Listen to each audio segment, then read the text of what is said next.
rock? I mean, let's rock. Do I appear to be in a gaming mood? Dwight P? Do I appear to be in a gaming mood? Shows you where my mind is in. I was in office mode. Dwight P. Schrute, Beach Farms.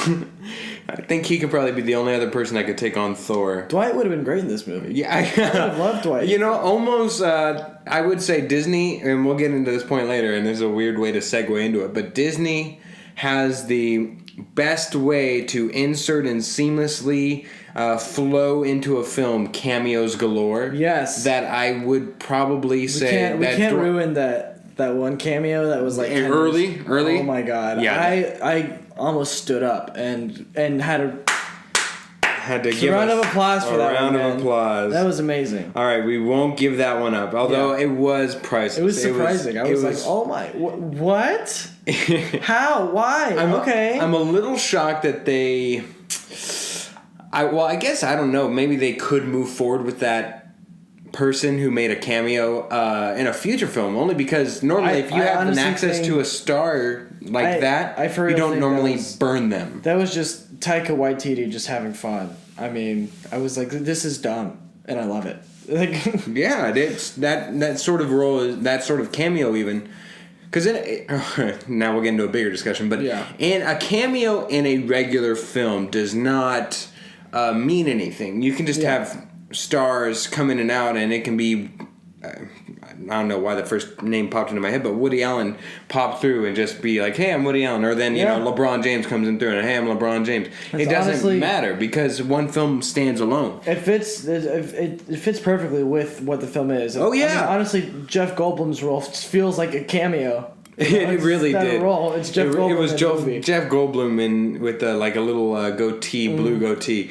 But the rule of cameos within a universe is that once you use them within that universe, which is DC, I would imagine that they cannot use that person for another film now unless they were to somehow explain why they were in that origin story, and that's somehow the base for a separate film. But good for them. Again, if they just never plan to have that person in a future film, why not go for it? If you know, if you have Will Smith who's never going to be an actual star in your film, Will Smith does not need to do any more superhero movies. Let's have you heard? By the way, have you heard the rumor of Suicide Squad 2? Who the villain might be? Oh God. No, it's actually not. I don't. Oh, who is it? In and of itself, it's not bad. I just think. Who? Don't say rumored. Kevin Spacey. No. have you heard that news today? Oh yes. Give me 5. Give me 5. Yeah, okay, there we go. Anyways, Dwayne "The Rock" Johnson is supposed to play Black Adam in Suicide Squad. That's the rumor. Again, rumor, unconfirmed rumor, TMZ status. But who's that more disappointing to for you? Dwayne "The Rock" Johnson or... Well, he's going to make a lot of money. But they don't need to make another one of those. They just need to take that idea and put it somewhere else. In the vault of bad ideas? Yes. In some Ragnarock themed prison? Exactly. All right. Which gets us to the film that we saw, which was a great film, but now it led to an even greater film of Thor Ragnarok. Okay. We prefaced it last week with saying that it would be a comedy. By definition, through and through, this was as lighthearted and comedic an action superhero film that the Marvel Universe has ever made. Probably I was skeptical about the whole Marvel's funniest movie, but I might have to concede my point. This might be Marvel's funniest movie. I might be funnier than the first Guardians of the Galaxy. That doesn't mean I think it's better, but it was so different. You know, every other line was hilarious. What I will say is that Guardians of the Galaxy, if we're just purely rating them side by side, what Guardians of the Galaxy could be standalone funny. You could not have seen any other Marvel film, even Guardians of the Galaxy 2, theoretically, you could just see it by itself. Yeah. Neither, they are funny standalone films that you could watch just by itself, and it's funny. It's just genuinely funny. this was hilarious. This Thor Ragnarok is hilarious, but I feel without the rest of the universe's referential elements, it's not as funny. Coming in, I had seen the first Thor. I never saw Thor: The Dark World, so I didn't know that Loki had been killed at the end of Thor: The Dark World. Yes. So that was like really confusing for me because they were talking about that, and he obviously comes back, as you know, in the trailer. But I was like, wait, what? When did he? I mean, I was kicking myself. I was like, did he die in Age of Ultron? Was he in that movie? I have no idea. So it would have been helpful. So yeah, you can't get the full effect of the movie if you don't know all the backstory and all the drama that goes along with it. Yes, and there's a lot of referential humor even that I don't feel would have been with fully... the whole sun going down. It's getting real. It's getting real late outside when they're trying to calm down the Hulk. Yes, that is hilarious. Yeah. But even again using the Hulk, when Hulk, because this is all in the commercials, when Hulk tosses Thor side to side, Loki has a moment of victory, and he's like, "Yes, now you know how it feels." Yeah, that's going back to the Avengers. Had you not seen the Avengers, that moment's not. It wouldn't have been that funny, yeah. But it's hilarious having in your mind that context of seeing Avengers. I read a super interesting article saying that this is basically a satirical critique of all the other Marvel films, and that's why all those jokes land, because it's making fun of all the seriousness in all the other Marvel films, and it's making it light, and that's why you get so much joy out of it, because you're like, everything, like Black Widow giving Bruce that little speech to calm him down. It's like really dramatic in Age of Ultron, but it's pretty absurd. Yes, when you look at it from a different angle, when you take it apart from within the story. Every two lines, Thor is like, because that's what heroes do, and it just becomes like a running joke the whole movie. Because they're making fun of all the other Marvel movies.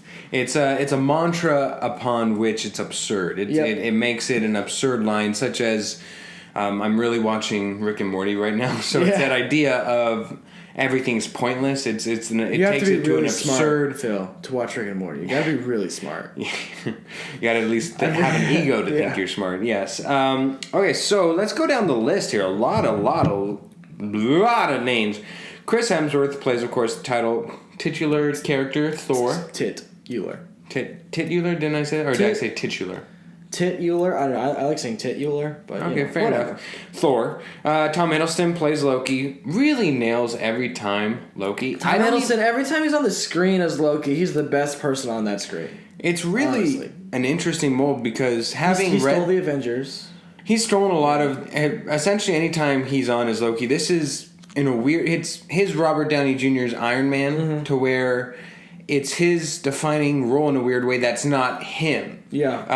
Again, juxtapose that with Jeff Goldblum, who's a Grandmaster. It literally is Jeff Goldblum, just with makeup and status and just a different variety, which is fine. That's fine. It's more of a practice where we can say Jeff Goldblum... He's himself no matter what. He'll always have that stutter. Yeah. And where's the melty stick? Yeah. Why would we do the melty stick? It's the entire thing of just Jeff Goldblum being Jeff Goldblum. Yeah. Whereas, take it back to Tom Hiddleston, this is his... I'd hate to, brand anybody with this so early in their career because really you think of Betty White, she was like the Golden Girl. I don't even remember her character, but she's branded with being like the Golden Girl, and that's from where she's been forward. I haven't seen a lot of more Tom Hiddleston work. The only other one I've seen this year was King Kong, which is totally forgettable. So when I think Tom Hiddleston, get off this island. When I think Tom Hiddleston, I think Loki. That's taking it back to the original. The trickster god. Yeah. Yes, this is something that will stick with him for the rest of his life. On his WebMD page, it will say WebMD. Loki. You mean IMDb?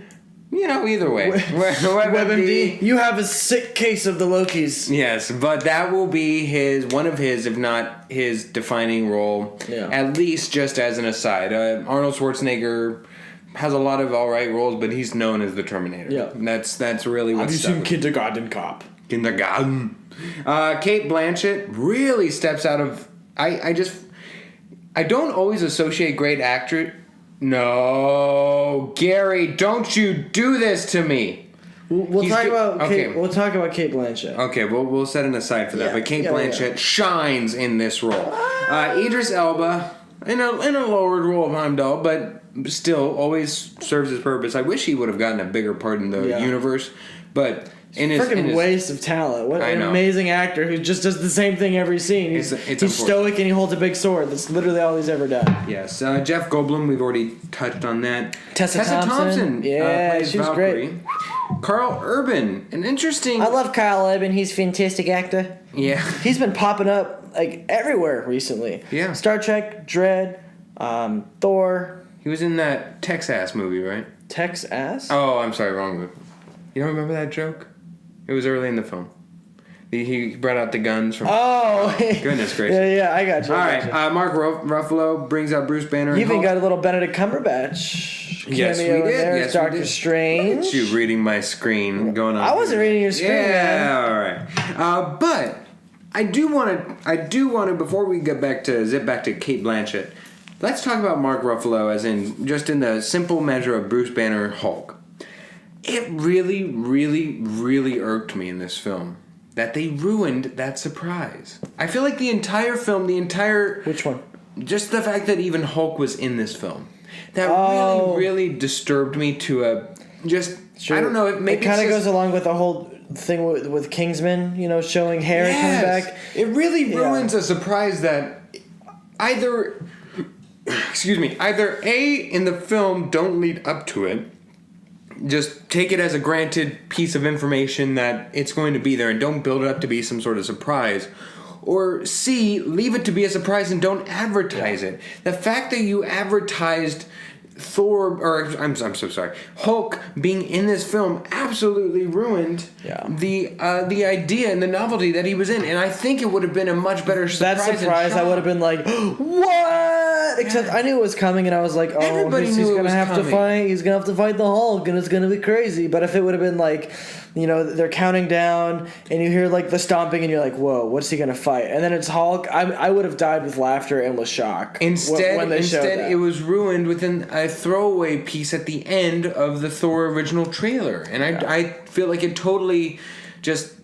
Maybe we should start going to the movies 20 because they always do 20 minutes of previews. We should start going 20 minutes after the advertised showtime. I do like previews, I love the trailers too, but you know how many surprises have been ruined? But then I'd probably have to stay off the internet, right, and all this other stuff. We totally could. Okay, so I will step back and let you go off on Cate Blanchett, and I will then go... Okay, well, here's my problem. I don't have a problem with Cate Blanchett. She's an amazing actress, and she did perfectly fine in the role. This is just a larger problem, I think, with Marvel's villains in general. They're usually really hit or miss on their villains. Loki is a hit. Loki is definitely a hit. A miss would... If you'd have seen Thor: The Dark World, I think their villain was That's a definitely... miss. Oh, yeah. That I've seen like half of it. And Christopher Eccleston in the movie is a miss. And then, the guy from Ant-Man, total miss. With this one, it was a little bit in the middle. For me, the best parts of the movie were the parts where all the characters were standing and talking. As far as, the action and the drama went... It was pretty standard, and I just thought that the Thor versus whatever her name is, Goddess of Death, I thought that stuff was just all right. Nothing really stood out to me. Loki was such a good villain because you got to see his humanity. He had a really developed storyline. She was just a scary antler-wearing Goddess of Death who wanted to destroy the world, which is not that original. So I didn't love... just her character in general. Nothing against Cate Blanchett. She's great. Great choice. But those parts of the movie, for me, were pretty forgettable. The dramatic parts, the action parts. It was all about the comedy for me. Those were the parts that shined out because it feels like a freaking, TV sitcom script set in the Marvel Universe. And that's what was so different about it. I do think that she was a complete hit. I actually, really? For me, her as the villain, it totally worked for me. It works, but I didn't think it was compelling or interesting. I was just like, he's pretty standard villain hero storyline, nothing crazy.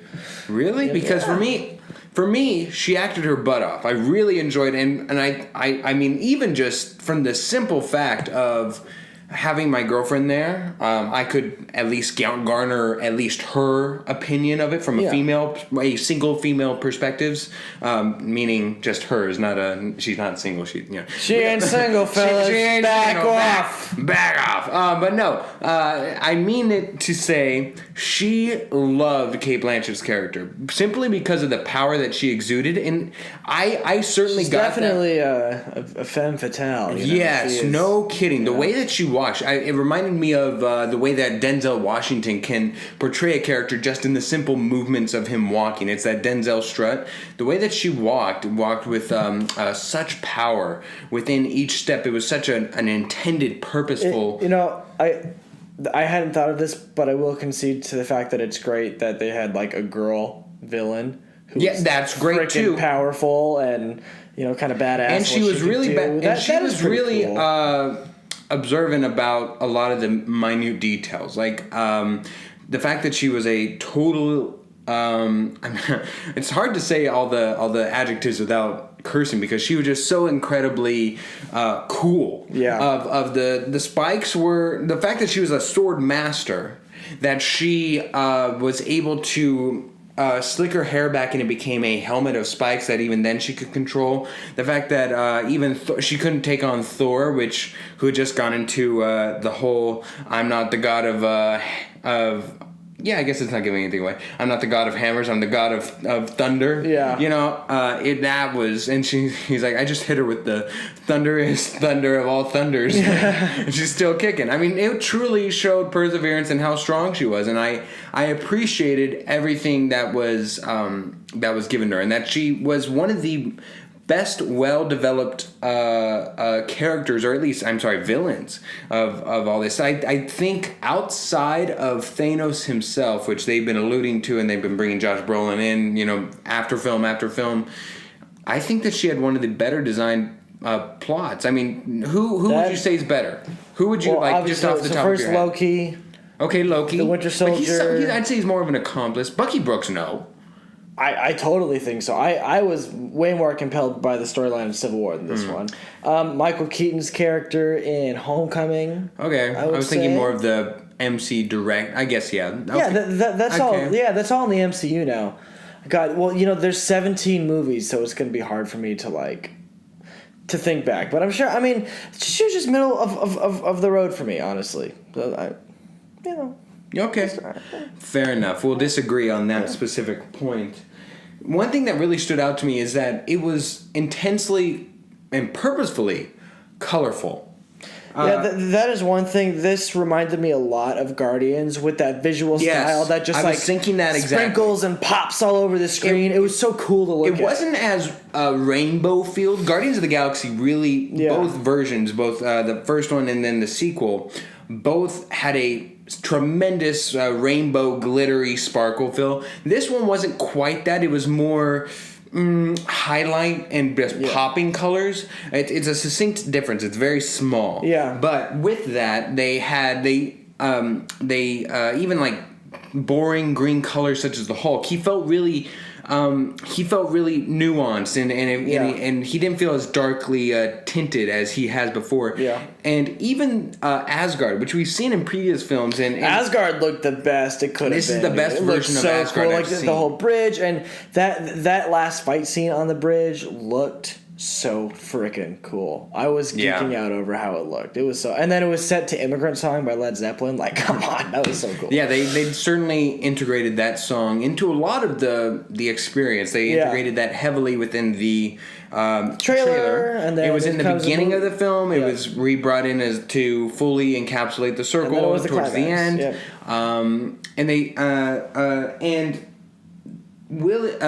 There was just a lot of good moments in this film. Again, the biggest drawback for me for this entire film, and it really irked me, was just Hulk. And I know that I'm going to, I know it. As in, like, that being spoiled for you? Yeah, no, his person being in the film felt appropriate. It didn't feel forced. You just wish that, like, they wouldn't have revealed right. that? Right, yeah. I don't know whether it's just the fact that the MCU has just it figured out or has the right formula, but they have the best ability of not only comic book films, because there's not a lot of those outside of DC, and then there's a few here and there. Yeah. But they have the best ability to cameo seamlessly.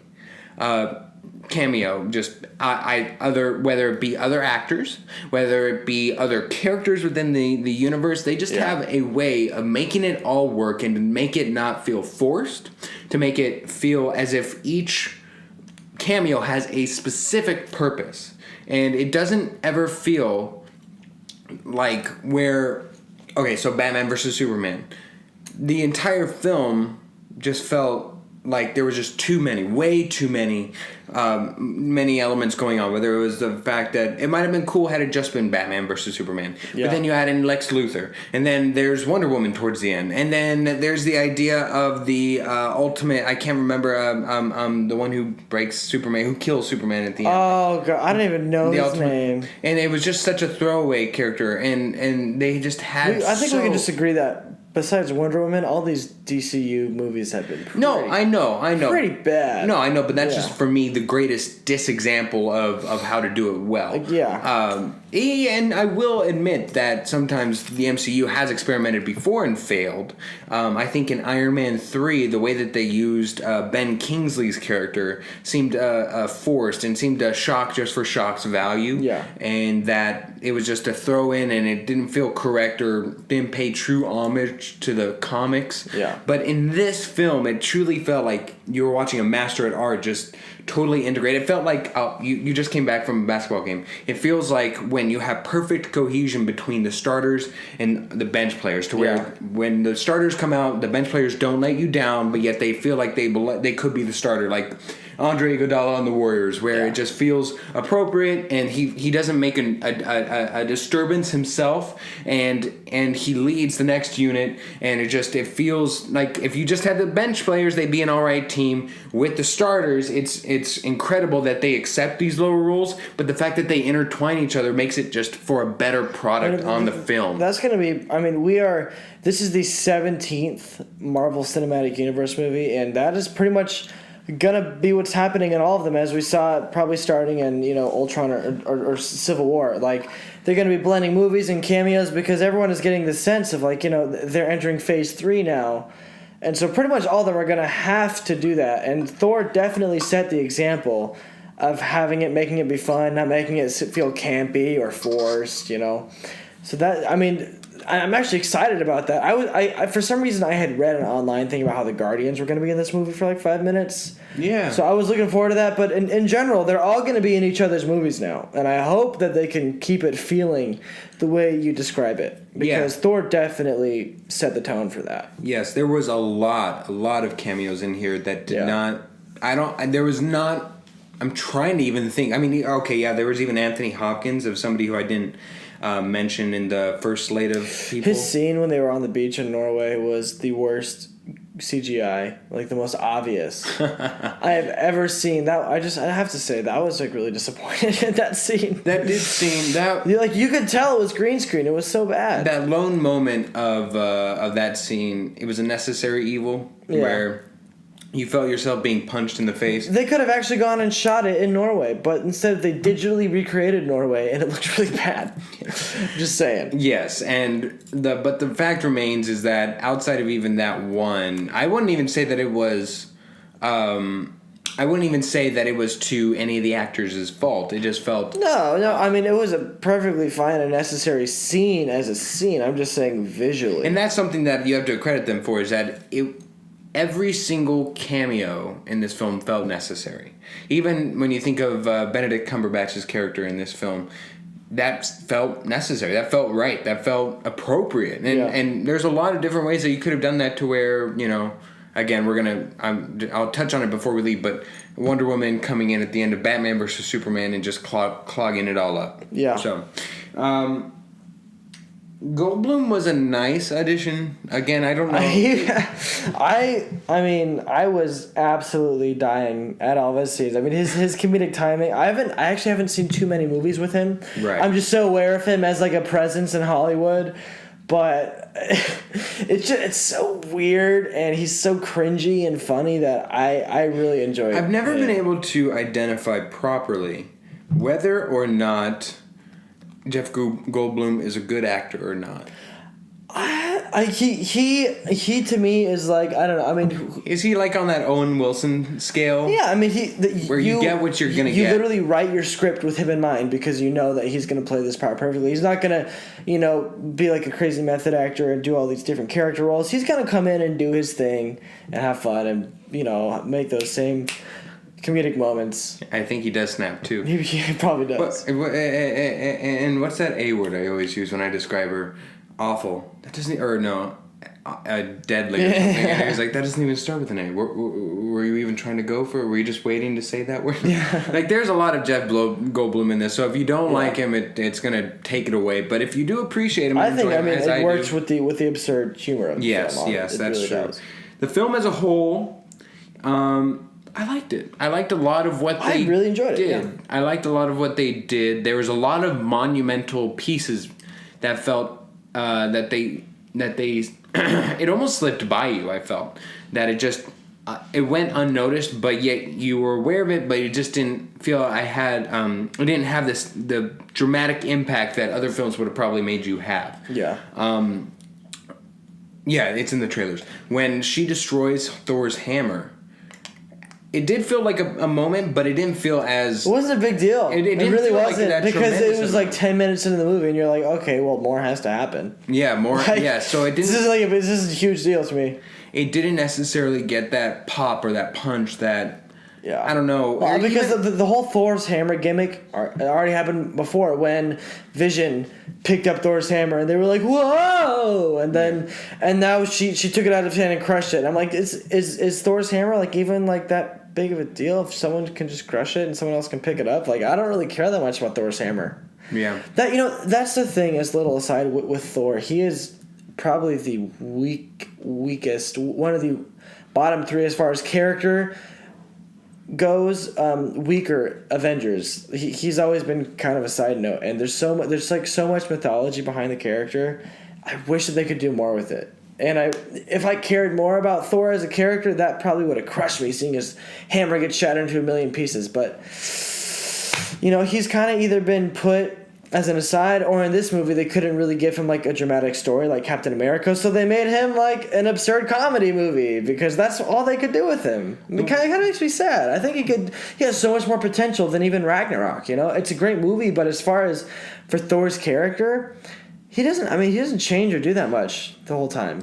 The one thing about Thor as a character arc as a whole, if you take it even the three movies themselves, the standalone Thor films, Thor has three movies, and Thor Ragnarok. Thor's on the same level as Iron Man and Captain America, which just doesn't feel. It doesn't feel right to say that. The first film revolved solely on Thor getting over himself, which isn't necessarily an origin story. It's a coming to where they are now story, but it's not fully how you got to where you are. Juxtapose it with the original Spider-Man trilogy with Tobey Maguire. That felt like a full origin story. A full origin story. With Thor, it was I guess it was more background, but it was kind of an origin story because. Like, it showed you his childhood, it got you up to speed, and it didn't give it like it gave you like the absolute beginning, and then we skipped to the next because Iron Man and then Captain America: The First Avenger, those two movies are origin stories. Yes, Spider-Man: Homecoming was different, but it was pretty much an origin story, which is fine. But what it also, it's never been fully about Thor as per his surroundings, even like how his world exists as seen by him. It's more been in the first film, it's been him exploring and coming into Earth, so that's not really about his world. It's more just about Earth and how he interacts on Earth. The second one was more about Loki and more about how its interaction again with Earth. This film was probably the most not even the most, it was completely outside of Earth, and then it was on why am I blanking on Asgard? It was on Asgard for the majority of this film, But again, it was more. It wasn't explaining. It still all of it. really wasn't about Thor. I mean, it was more. You get a bunch of Bruce Banner backstory. I was going to say Bruce Banner felt like a bigger story as far as his story and where he's going and his emotions felt like a bigger a story and written development than Thor himself did. This felt more of. I didn't feel like Thor necessarily learned that much, if anything, in the whole realization and progression of a character through a film. Yeah. But there were as much as he wasn't developed, there was a lot of new characters developed, and again, there's a refinement of Hulk, and of course, you have to set aside at least 30% of your film to truly do a villain correctly, and they gave Cate Blanchett her time in this film. So, all in all, I felt like it was a good film overall. Before we wrap up here, Tessa Thompson, was that her name? Yeah. Valkyrie. What did you feel about her character? My voice just totally went to a different register. Yes, it did. I liked it better than Cate Blanchett's character. Actually, she was cool. It still felt a little typical, like a warrior who was defeated, so she becomes a drunk, and then she finds a road to redemption. I could have called that a million miles away, but I enjoyed it. You know what I'll say as an aside is, yes, it was a stereotype, but I really had never. I can't recall in my mind at least off the top of my head. I mean, I'm sure somebody can pull it up, but it wasn't significant enough for me to just pop it up. I haven't associated that stereotype with a female character much, if not ever. That's it's definitely usually associated with a cool. male character. She has to save Thor's ass like 3 times, and usually it's the other way around. Yes, so that is cool. So that was nice. A good aside. Yeah. So I was glad for that, and that they were able to make a progression there. Yeah. And somehow give a God of Thunder, make him feel powerless. Yep. That was nice. Okay, so let's go. On the Boucher bar scale, what are we going here, Gary? Mr. Boucher has to give a quick shout out to director Taika Waititi. Okay. He was a very interesting choice, which I freaked out about when I found out. If you haven't seen the movie What We Do in the Shadows, which is his biggest movie, go watch What We Do in the Shadows. It's hilarious. Taika did a great job, and I'm so glad that he got to direct a huge movie. But the Boucher Bars are giving it an 83. 83, because for me, the film lags where it shouldn't lag as far as the drama goes. And the action looks pretty cool, but it's still pretty vanilla to me. Okay. So, but I mean, it totally excels because it's so different, and it's like a really fun movie. Like I would go see it in theaters again with like different people because it was such a fun. Totally had that discussion with my friend group that I saw with. Yeah. Totally go see it again. I mean, it was one of those cool communal experiences where everyone in the theater is like on the same wavelength, and we're all laughing and we're all into it. It was really fun. So that's why I give it an 83. I'd go higher. I'd give it a 89. Yep. What really the big takeaways for me was, for one, in years to come when we're not as, at some point it's going to deflate the universes, in the animated universes. I don't know when, but it will. If you go back and look at this film, I don't think it's going to hold up as well. It fits in our current time, and it's good. But I don't think it's a true standalone film. I don't think it'll be great by itself. Yeah. With that being said, there's a lot of good stories. Again, the ability to seamlessly integrate so many varying elements was nice. We were able to see a new world and each have a character, and even the world itself, the different worlds take on personalities of their own. I liked that they were able to introduce a couple more characters, but again, it falls short in a couple categories that I don't believe it should have. Tom Hiddleston really steals the show again, which is nice. Yeah. But it just, the ending felt appropriate, but still, as most Marvel films do, leave you wanting more, which is what they are intended to do. You gotta go back and watch the next 8. Yeah, and that's another thing, is that it's just not a standalone film. Black Panther is something that I'm excited for. Oh, yeah, no. I was thinking of the next Kitty one. has claws. Oh my god. Yes. Wakanda. No man has made it out alive except me. DC's for my country. Oh my god. I'd have to Don't figure do out. the Black Panther impression on a podcast anymore. We're losing listeners. Losing viewers by the impersonation. If they stuck with us this long, then they will stick through us again. All right, next one we're going to go to the Give Me 5 section of this podcast. Right after this.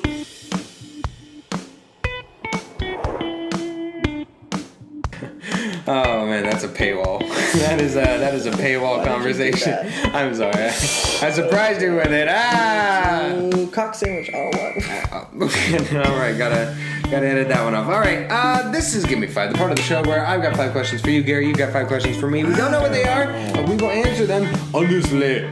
All right, do you want to go first or second this fine week? I concede to you. You concede to me. All right. You were just at a Suns game. That means It was lit, as in we lost in a fiery tragedy. Fiery trash dump. LIT, yes, lost in trash dump. Yes. But so speaking of the Suns, Gary, yesterday the Milwaukee Bucks traded for the Phoenix Suns' point guard Eric Bledsoe. I don't even think he was the starting point guard, so I didn't put that. Was he at the time? I mean, he was until he tweeted, and then he was basically benched. Yes. Included in the deal was Milwaukee center Earl Monroe and 2 protected draft picks. You mean Greg Monroe? Yes. Yeah. I keep thinking Earl Monroe, Earl the Pearl Monroe. Earl Watson. Yeah. Not included in the deal was this week's version of Uber Facts, because you can never get rid of Uber Facts. Uber Facts is the part of the show. I was ready to pop off about basketball, man. Yep, pop Thanks off for about shattering my life. You're welcome. This is the part of the show where I've got 5 sets of facts, 3 facts each. One of those facts is a fake Phil fact. I want you to figure it out. Which one is the fake one? I was 4 for 5 last. Oh no, I was 3 for 5. Yeah. Anyways, let's go. There you go. And you beat out Luke, I think. No, he beat you out. That's right. No, we tied. Yeah, but he had the tiebreaker. All right. Fact number 1: Vin Diesel named his daughter Pauline after the late Paul Walker. Fact number 2: a dozen set of socks grouped together is called a commerce. And fact number 3: Jonah Hill snorted so much fake cocaine while filming The Wolf of Wall Street that he got bronchitis. What was number 2? Oh, the socks. Yes. Which one's the fake fact there, Gareth? Number 2. That is the fake one. I thought maybe with the 2 movie ones I might be able to get you out. I've read that Jonah Hill one on like one of those like fun facts about Hollywood sites. So. All right. Yeah, I know things. All right, good for you. All right, hopefully you know these next 2. Fact number 1: vodka can be used as a shampoo. What? Fact number 2: Jim pranked Dwight 114 times throughout the entirety of the U.S. version of The Office. And fact number 3: the word tuxedo in Indonesian means abstinence. Which is the fake one? One more time? No. I was gonna go with number 2, which is my gut feeling, and I hate myself, so I'm going with number 3. All right. It is the 3rd one. I'm surprised. I thought I was going to sneak that past you. Number 1. Man, you're getting good. I got to go back to my old tricks now. What, animals? Well, numbers. Numbers and animals are my tricks. There you go. But yes, vodka can be used as a shampoo. Interesting, right? I mean, I'm going to have to go try it. Yeah. I'll just have to eat my hair afterwards. Ha ha ha! Okay. Next one. Canned tuna's base of fish is actually 30% tilapia. Oh. Fact number 2: neurologists. There we go. Claim that every time you resist acting on your anger, you're actually rewiring your brain to be calmer and more loving. And fact number 3: expecto patronum, the Patronus spell in Harry Potter, means I await a protector in Latin. Which one's the fake one? Number 1. You are correct, sir. Oh. Wow, you already have a positive week this week. Watch out. Watch Coming in hot. All right. Fact number 1: the color orange was named after the fruit. It was previously referred to as yellow red. Fact number 2: the smaller the size of a diamond, scientifically speaking, the harder it is. And fact number 3: if you commit suicide in Japan by jumping in front of a train, the family of the deceased will be charged a disruption fee. Number 1. sure? Yeah, that's ridiculous. It sounds weird. All right. That's your first wrong one of the week. What? No, there's no way. Yeah. That's so dumb. I know. I completely made up the diamond. Oh, really? That sounds something like I probably read at Zales or something. Yeah. Yeah, the girl's best friend. Right? Never mind. Next one. Genghis Khan invented the modern version of checkers. Fact number 2, Looney Tunes was originally created to promote Warner Brothers' music catalog in the 1930s. In fact number 3, when a secretary at Apple was late because of car trouble, Steve Jobs gave her a Jaguar and said, "Don't be late anymore." Number 3. That's the fake one? Yes. Oh, and you will only remain at 3 and 5. Completely made up the Genghis Khan one. Really? Really? That sounds like something I read in 7th grade history. There you go. You are like planting false memories into my head. I know. You're messing with my psyche here. I'm like, gotta go with history. Yeah, I actually already knew that. So yeah. All right, your turn, sir. Phil. Yes. I have a list of the Marvel movies on Rotten Tomatoes. Okay. And the top 5 are very close. So close, in fact, that there is a tie for 3rd place. I'm just letting you know. Fantastic. I'm going to give you these scores, and since they're not obscure movies, I'm not going to give you the 5. I'm just going to see if you can guess what movies are in the top 5. So top 5 rated. Yes, top 5 highest scoring on Rotten Tomatoes. You don't have to get them in order. Just see if you can get 5. Actually, there's 6 because 2 of them are tied for 3rd. Oh, well, wouldn't you then go? Wouldn't it still be top 5? Yeah, but then 2 of them would have the same score. Okay, I see. I kind of see. Okay, I get it. All right. So we have 90%, 91%, 92%, 93%, and 94%. Right. Okay. One of them has to be the original Avengers. Correct. That is at 92%, tied for 3rd with something. Okay, tied for 3rd. Let's go through the list. It's not going to be a Hulk movie. It's not going to be. It's not going to be Thor 1 or 2. Thor Ragnarok actually might be in there. I'm going to go with Thor Ragnarok. Correct. 2nd highest scoring Marvel movie of all time at 93%. Okay. So you got Spider-Man. I guess that's kind of a loaded question. We're counting the Marvel Cinematic Universe, so Homecoming would be a choice, but not. Okay, they are. That was actually the only one I was actually considering. Let's go down. Captain America. Wow. Okay. I don't think the original Captain America will be there. I think Captain America Winter Soldier. 90? Was it a 90? I'll go Civil War. For sure. Civil War is number 5 at 90%. Okay, so how many more do I have? 2? 3 more because the tie. Got it. For 92. You know what? I will. I'll die on the limb. I'll go Captain America Winter Soldier. It was at 89%, right below.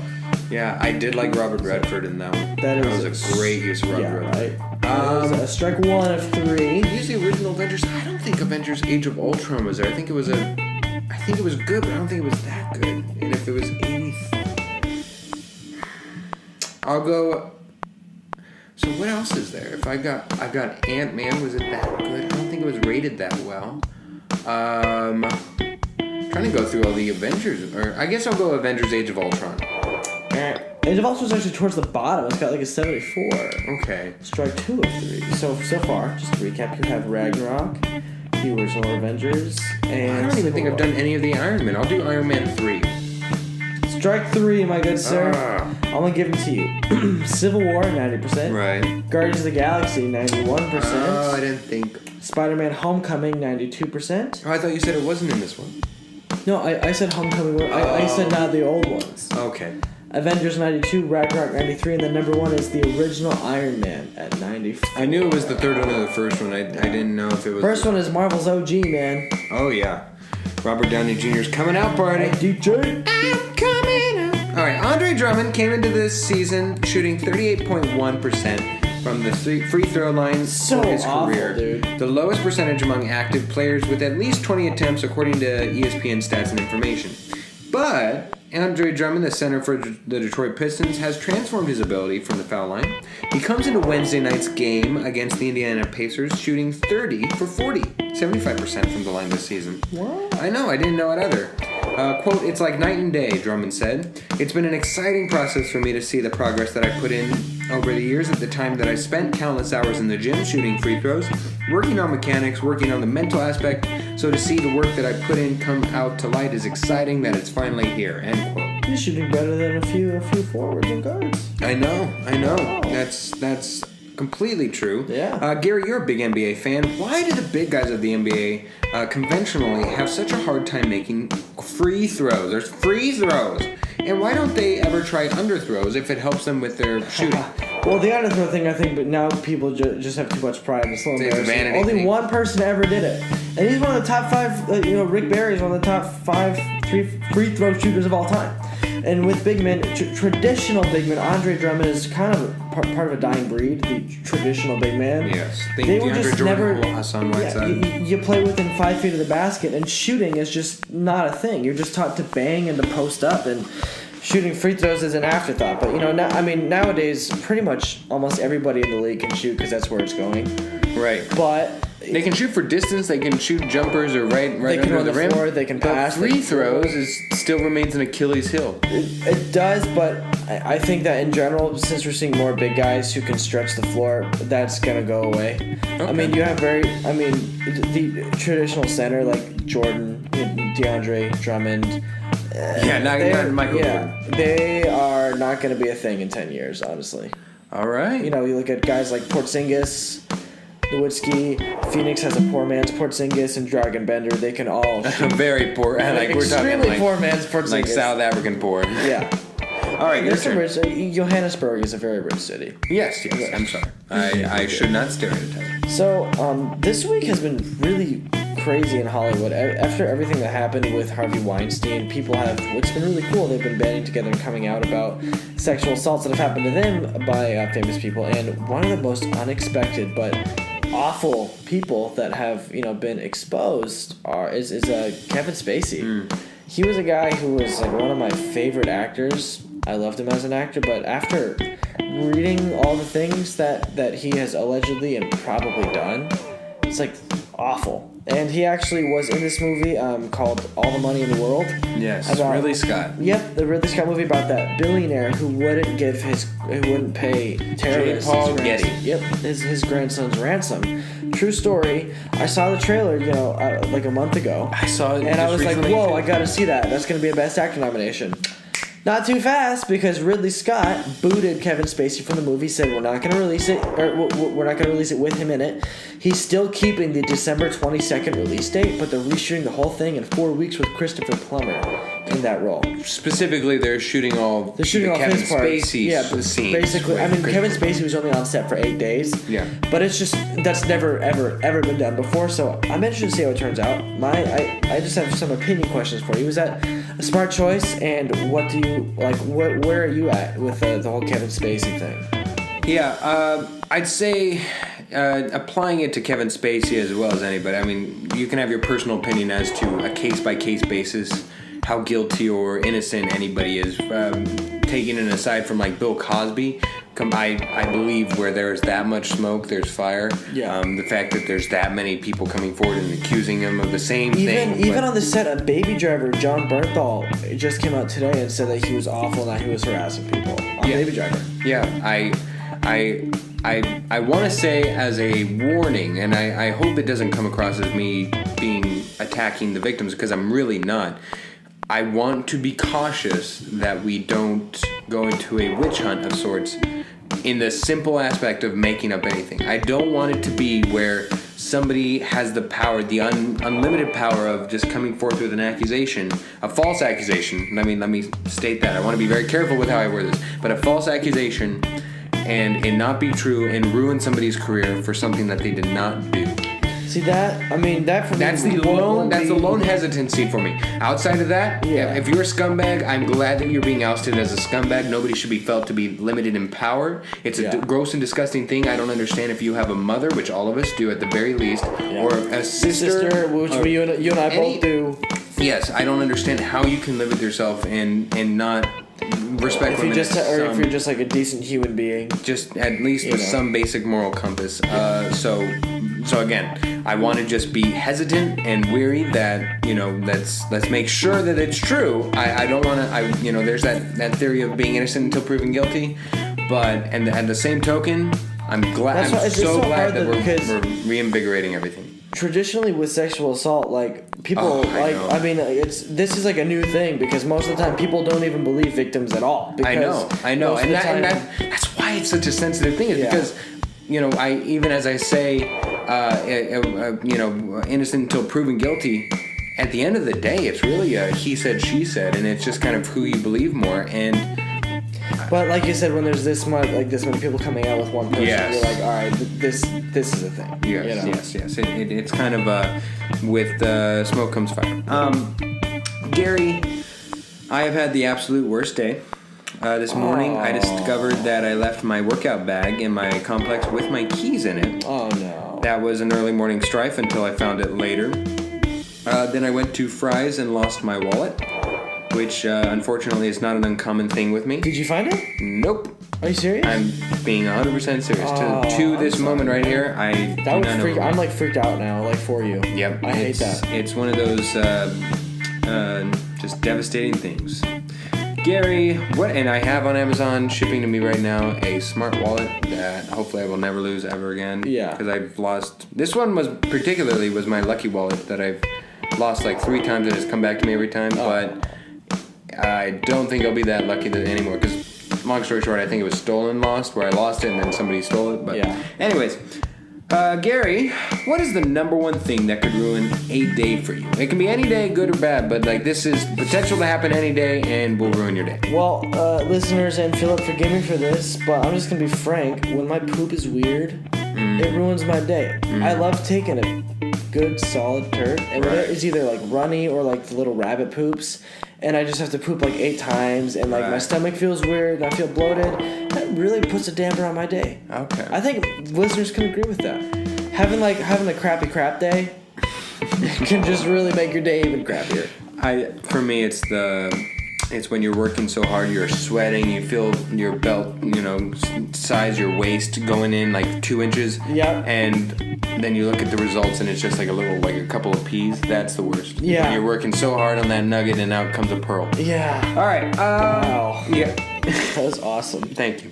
I just came up with that, as a matter of fact. Your turn, Gary. All right, I'm going to show you a picture. Okay. I want you to look at this picture. I'll see if I can describe it. Now, listeners, I want you to go on Google and just look up Hemsworth Brothers.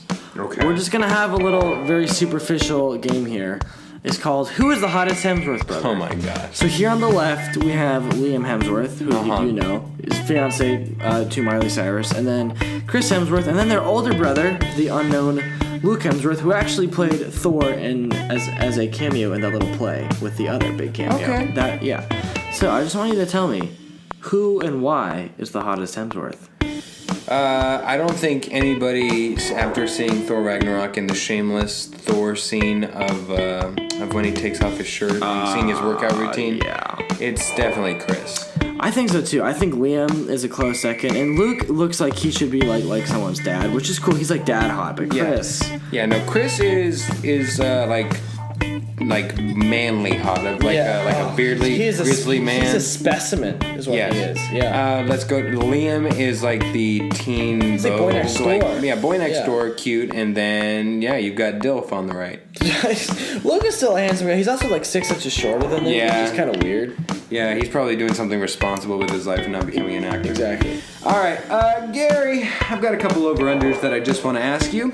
Thor Ragnarok ended up with a $143 million opening weekend for last weekend, placing it at number 48 in the top 50 superhero film openings of all time. Number 50 is The Incredible Hulk at $135 million. The one from 08? With Edward Norton? With The Incredible Hulk, yes. Oh, man. At $135 million opening weekend. You know, that one was supposed to be Marvel's starter for the MCU, and then they scrapped it, and then they tried it again with Iron Man, and then it worked. Right. Well, I thought Iron Man was first because I thought... no, that one was before Iron Man. It was released the same year, but it was before Iron Man. Are you sure? Because at the end there was Robert Downey Jr. Yeah, it was like as a setup for the next one. Okay. But yeah. So anyways, Will the upcoming Justice League be over under 135 million for its opening weekend? Oh, geez. You want to know? You want to know something sad? I already have my tickets for that. Over. It'll be in the top 50 for sure. Okay. That is my prediction. You can take that. Just for, I mean, I think it will be, at least for the opening weekend. I don't know overall. It's going to be bigger. But I mean, it's the Justice League. That's bigger than the Hulk. Like, yeah, there are some opening weekends that were on there. I think number 48 was like Megamind or something. Megamind. From Will Ferrell. You remember that? Yeah, okay. I like Megamind. It's a fun movie. All right. The Disaster Artist is an upcoming film with the Franco brothers about the worst film of all time. Will the movie The Disaster Artist settle over under the 85% on Rotten Tomatoes? And when it's all said and done and it's like finally set in its score, will it be over under 85%? Over. It'll be like a 90, 91. Wow. Okay. It's already got like a 98 right now.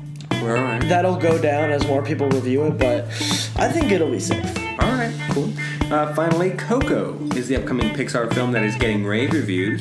The top 3 grossing animated films of 2017 are Despicable Me 3 with $1 billion, The Boss Baby with $499,000, kind of a big jump there. Yeah. And Cars 3 with $380 million. Hey, we saw that. Yes, we did. Gary, over under that Coco will insert itself into the top 3, so it's got to beat 380 million. I predict it'll beat the top 2. I don't know how Despicable Me 3 got $1 billion. That makes me kind of sad. It was summer. Yeah, remember that? I think it was a kickoff. People take their kids to that, buy 4 tickets for the family, I guess. It'll probably settle around the $500 million range. Okay. Not anywhere close to $1 billion. I mean, Toy Story 3 got $1 billion. Toy Story 3 is 1.2, and then of course Frozen's number 1 with like 1.7. Yeah. Yeah, your turn. So I went on some very nerdy websites and I looked at some polls. And so I'm a nerd, but I was never into comic books growing up. I didn't get into the Marvel movies until the MCU. Like I wasn't into Marvel because of the comics. Now I'm casually into them. But I took a poll from a very nerdy Marvel fan website, and this is the top 5 most popular Marvel heroes. Okay. I'm gonna give you the 5. I want to see if you can order them. All right. This is it's weird. These are comic book fans, so just kind of keep that in mind. So we have Wolverine. Okay. Thor. Mm-hmm. Spider-Man. Mm-hmm. Rogue. Okay, so Spider-Man and Rogue. Got it. And then Storm. Those are the 5 that compile the top 5, according to big comic book nerds, the most popular Marvel characters. Right. So who, what is it? 1 through 5. Actually, it's weird. I actually, for a moment there, separated Rogue, Storm, and Wolverine away because I just forgot that they're part of the. They're actually Marvel. Yeah, they're Marvel. They're just owned by Fox right now for the movie rights. Number 1's got to be Spider-Man. Wow. I know. All right. So I gotta go number 1. How about this? Well, okay, I'll get that one. Spider-Man's number 5. Okay. Wow. Yeah. Okay. Then let's go number 1, Wolverine. Wolverine is number 3. If I'm going comic books, then who is probably the sickest? Well, Storm and Thor are redundant, I would say, to each other. I guess let's go Rogue number 1. Strike 3. Thor is number 1. Like I said, he's got a lot of mythos behind him. I know a lot of women like him. A lot of women will say that he's their favorite super. We got Thor, then Rogue, then Wolverine, then Storm, then Spider-Man. Interesting. This is kind of weird, right? Right. Like reading that, I was like, whoa, this is what the Marvel fans love. Next superhero film. Hit me with that villain. That villain list. Top 5 villain list. Right now? I'm saying next superhero film. Oh, okay. I was like, oh, geez, let me think. No, I'd imagine Venom's up there or something. Yeah, Venom. As far as superhero villains go, Venom, Green Goblin for me, the Joker. No, you're not thinking of Marvel. Oh, Marvel? Mm-hmm. Okay, Venom. Green Goblin. That's a lot of Spider-Man, huh? I like the Sandman actually too. I loved the Sandman. He's all right, cool. Not how they used him, but Magneto. Sorry. Oh, Magneto. Yeah, he's got to be in there. Yeah. All right. My last one here, Gary. This just dropped right before we started recording. In an unprecedented, bold move, director Ridley Scott, along with Imperative Entertainment's Dan Friedkin and Bradley Thomas, have decided to remove Kevin Spacey from their finished movie. Finished movie. So All the Money in the World. Yeah, Christopher Plummer has been set to replace Spacey in the role of J. Paul Getty. What's he? I know who he is. Christopher Plummer is. Yeah, but what's he been? I know he's been in Beginners. He was the Doc in Back to the Future. No, he wasn't. That's Christopher Plummer, isn't it? No. Oh, no, that's Christopher Lloyd. Christopher Plummer's the one with the voice. If you ever saw National Treasure, he's like the grandpa.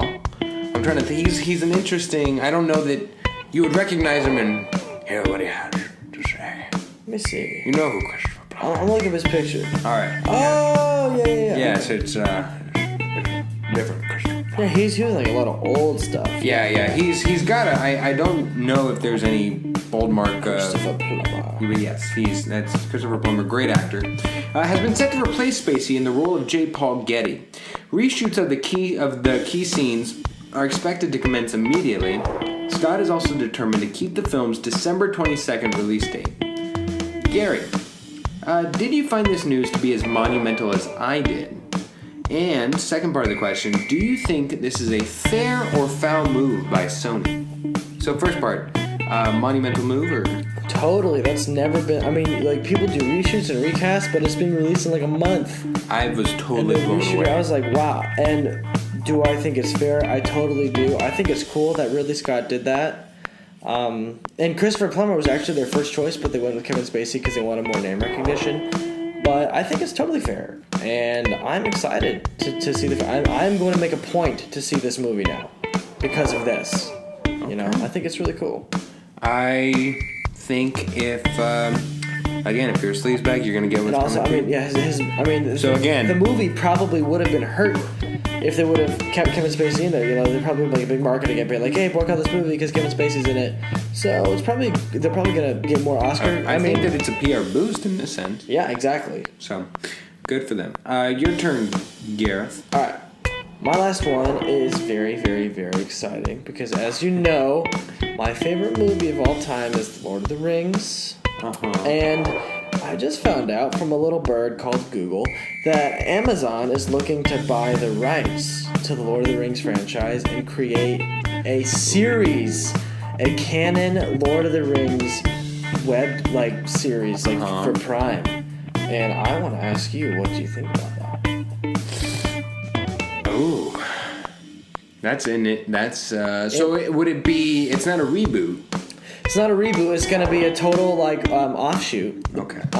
They don't. I mean, it's in very, very early. Yeah, of course. Development. They haven't officially bought the rights yet, but they canceled 6 of their shows because they want to make a show with more mass appeal. Because a lot of their shows are pretty just low key comedies. Indie comedy, yeah. And so they want to make something like Game of Thrones level, but in the Lord of the Rings world. That to me is awesome. But I'm also a nerd about Lord of the Rings, so yeah. Yeah, I was gonna say, I wonder how it's going to reverberate in that mold. If it's good, if it's that good, people will flock to it. We saw Game of Thrones. That is a genre that a lot of people a lot of people who weren't even fantasy nerds love Game of Thrones. A lot of people hate it. They're like, once I hear dragons and magic, I'm out. But Game of Thrones is so different. If it's so different and so good, then people will go see it. So I would hope that you don't anger your original fan base, such as the Star Wars franchise did. They did a lot to make sure when they expanded to it, they're going to please the fans, that it's going to pay homage to its original nature. I didn't love the Hobbit films at all. So I'm excited to see something else. Okay. Yeah, as long as it's good for you, if it's good enough, maybe I'll go see it, and that's probably what they're aiming for. Yeah. All right, so this is the part of the show where we tell the viewing and listening audience, the viewing audience, of course, being, in this moment, Gandalf, since we're not in a simulcast yet. My poor son, Gandalf. Yes, but this is the moment when we tell the audience what film we're seeing next week, which, Gary, is...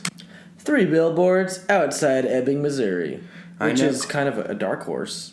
Mm-hmm. But if you've seen Martin McDonagh's other movies, 7 Psychopaths, which I love, In Bruges, which I love, it's really lowbrow, really obscene, action humor. I love it, so I'm excited.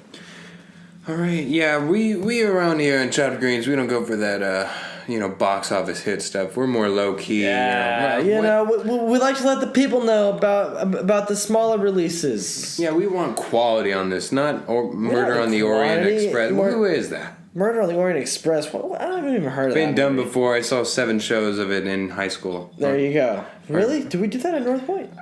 Oh no, they did the 7 Little Indians or something.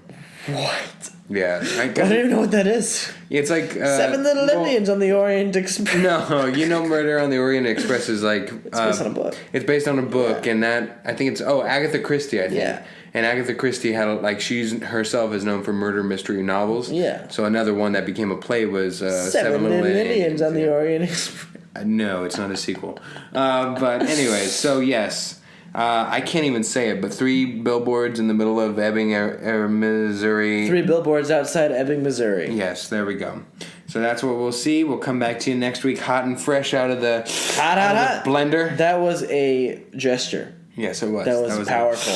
Yeah, right there. You got me going, man. Yeah, it's revved in the blender. All right, Wow. That's Gary Boucher. I'm Philip Amerine. Thank you so much for listening. As always, listen to us on YouTube. Watch all of our old archived episodes as well as our new and upcoming episodes that are released on the weekly. And as always, wow.